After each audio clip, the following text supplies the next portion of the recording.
Hello everyone, आपका एक बार फिर से अतुल चैनल में स्वागत है। आज के इस वीडियो में क्लास 12th केमिस्ट्री में लेकर आ गया हूँ मोस्ट इम्पॉर्टेंट टॉपिक है पृष्ठ रसायन से, जो कि आप सबका डिमांड था कि भैया अधिशोषण क्या होता है, अधिशोषक क्या होता है, अधिशोष्य क्या होता है, विशोषण क्या होता है और अवशोषण क्या होता है। इन सब के बारे में मैं चर्चा करूँगा। 5 हेडिंगें हैं जो कि आपको मैंने बारी बारी समझाया, और मैं 100% ये श्योर हूँ कि ये वीडियो देखने के बाद ये सब में आपका जो भ्रम है ये सब दूर हो जाएगा। ये अधिशोषण और अधिशोषक, अधिशोष्य, विशोषण, इस तरह के जो हेडिंगें हैं इसमें कवर होने वाला है। पृष्ठ रसायन में सबसे ज़्यादा जो डिस्टर्ब करता है यही है कुछ। देखिए, अधिशोषण क्या होता है? किसी पृष्ठ पर उपस्थित अवशिष्ट पदार्थों के कारण किसी पदार्थ के सांद्रता में होने वाले परिवर्तन। जैसे कोई पृष्ठ है, उसमें जो अवशिष्ट पदार्थ मिले होते हैं, ध्यान समझिए, किसी पृष्ठ पर उपस्थित अवशिष्ट पदार्थों के कारण किसी पदार्थ के सांद्रता में, किसी भी पदार्थ के सांद्रता में यदि परिवर्तन होता है तो उसे हम क्या कहते हैं? अधिशोषण कहते हैं। क्या कहा मैंने? कि कोई पृष्ठ है, पृष्ठ पर कोई उपस्थित अवशिष्ट पदार्थ है, जैसे कोई ये पृष्ठ हो गया, ठीक है, और इस पर कोई अवशिष्ट पदार्थ उपस्थित है। कौन से पदार्थ? अवशिष्ट पदार्थ उपस्थित है, तो उसकी सांद्रता में जो परिवर्तन होता है उसे हम क्या कहते हैं? अधिशोषण कहते हैं। फिर समझ में आया ना? ये जो अगर कोई अवशिष्ट पदार्थ है, इसमें अगर कोई परिवर्तन होता है तो वह अधिशोषण, ध्यान समझिए, अधिशोषण कहलाता है। देखिए, जिसमें किसी पदार्थ की सांद्रता उसके संपर्क में रखे पृष्ठ पर स्थित कण की अपेक्षा ज़्यादा होती है। क्या हो जाती है? कण की अपेक्षा ज़्यादा हो जाती है। यही क्या होता है? अधिशोषण होता है। आई होप कि ये समझ में जरूर आया होगा। अब अगला हेडिंग देखेंगे, अधिशोषक।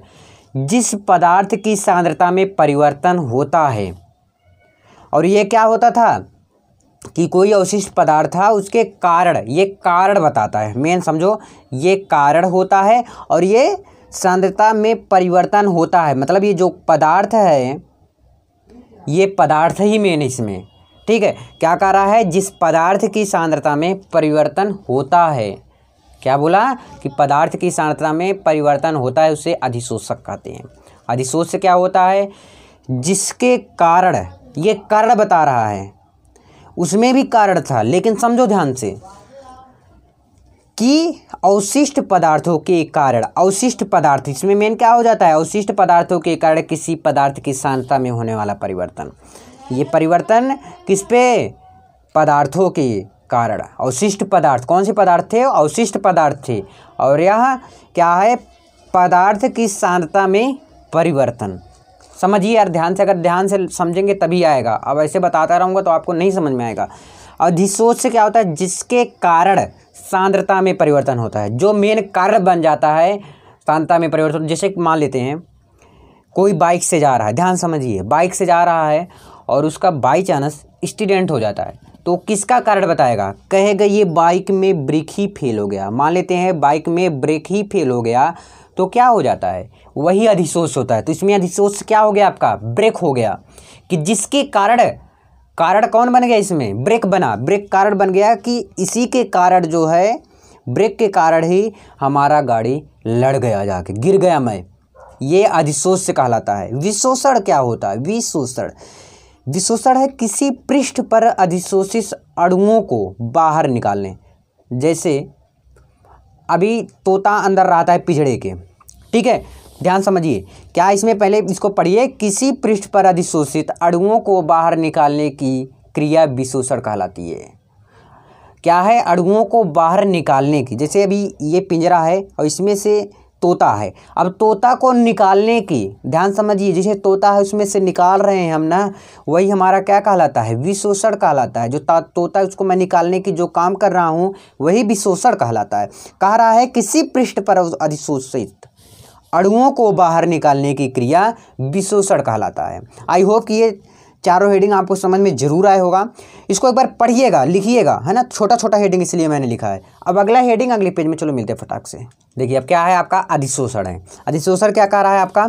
कि वह परिघटना जिसमें अधिशोषित पदार्थ अधिशोषक के जालक के अंदर, क्या क्या करा? अधिशोषित पदार्थ है, अधिशोषक के जालक के अंदर प्रवेश कर जाता है। किस में प्रवेश कर जाता है? अधिशोषक में। अधिशोषक के जालक के अंदर प्रवेश कर जाता है। संपूर्ण जालक के समान रूप से जो चालक है उसको समान रूप से जो वितरित होने की घटना को ही क्या कहते हैं, अधिशोषण कहते हैं। फिर से समझेंगे अधिशोषण क्या है। वह परिघटना जिसमें अधिशोषित पदार्थ अधिशोषक के जालक के अंदर प्रवेश कर जाता है। किसके अंदर प्रवेश कर जाता है? अधिशोषित पदार्थ अधिशोषक के जालक के अंदर, अधिशोषक के जालक के अंदर प्रवेश कर जाता है, संपूर्ण जालक के समान रूप से वितरित हो जाता है। क्या हो जाता है? संपूर्ण जालक में वितरित हो जाता है समान रूप से। इसी घटना को हम क्या कहते हैं? अधिशोषण कहते हैं। आई होप समझ में जरूर आया होगा यार। 5-6 हेडिंग थे, 5 हेडिंग। एंड अगर नहीं समझ में आया तो बताइएगा, मैं कोई मतलब बेस्ट एग्जाम्पल इसके लिए खोजूंगा ना, तो उस सबका अलग अलग से करके डिफाइन करके फिर आपके बीच में रखूंगा, तो आपको समझ में ज़रूर आएगा। फिर मिलते हैं नेक्स्ट वीडियो में। आई होप समझ में ज़रूर आ गया होगा। एक बार फिर से देख लीजिएगा और इसे शेयर जरूर करिएगा। धन्यवाद, मिलते हैं नेक्स्ट वीडियो में। बाय।